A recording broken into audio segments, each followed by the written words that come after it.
Hello everybody, my name is Dratnos, and in today's video we're going to take a look at Galakrond's Fall, one of the two wings of Dawn of the Infinite that's available in Mythic Plus in Season 3. We have footage today from this year's BlizzCon Guild Clash, featuring teams Echo and Golden Guardians. Galakrond's Fall starts out with some challenging pulls. You can absolutely skip some of this section with Shroud of Concealment like Echo did. If you do try to fight it, maybe take it a little smaller than Golden Guardians and don't fight everything all at once. Move out of Time Rip from the Epoch Rippers, and use stuns or other disrupting effects to stop Time Slicers from channeling Tempo Slice. Chronikar has a few tricky mechanics. Try to spread near the edges of the room when the boss casts Sand Stomp to avoid polluting too much of the arena, and make sure to dodge both the initial hit and the projectiles spawned by each Eon Shatter jump. Then make sure to have someone dance back into the area to catch the falling Eon residue. Aside from these group mechanics, the tank and healer need to work together to handle Chrono Shear, which applies a healing absorb and a massive damage taken increase that can't be dispelled until the healing absorb is gone. Use defensives and spot healing to survive and get the healing absorb off, and then land the dispel to stabilize the tank. The next area has a lot of trash and many different mechanics that require dispels, so don't pull too many enemies at once to avoid getting overwhelmed.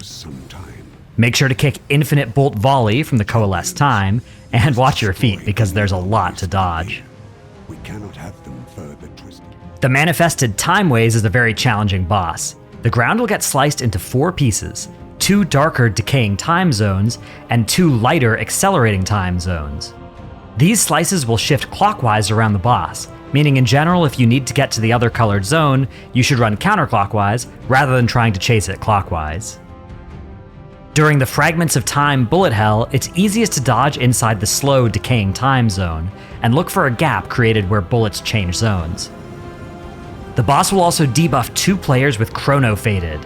This dot is quite nasty, and when it's dispelled, it creates an expanding ring that deals damage.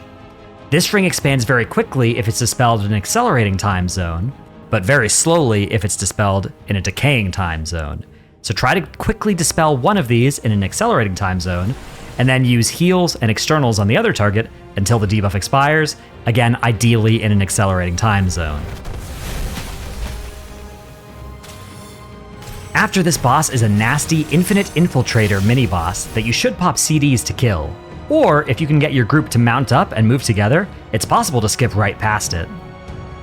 You shall not interfere with our infinite dawn!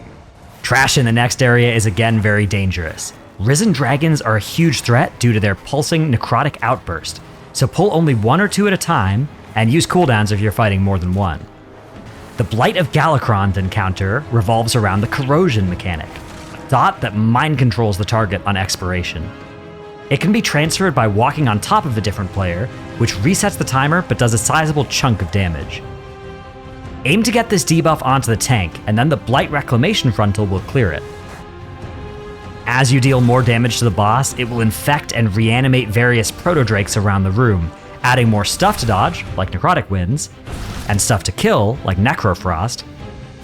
But the most important thing to focus on is juggling the corrosion so it never expires, and it's on the tank when Blight Reclamation is happening. The final area of the dungeon is full of the Epoch Rippers and Time Slicers from the start of the dungeon, plus Iridikron's creations, which just need to be interrupted on Stonebolt if possible. Iridikron the Stonescaled is an epic end boss of this dungeon, and you'll need Chromie's help to stop him. Extinction Blast needs to be taken to Chromie for protection, while the rest of the group dodges out of the way.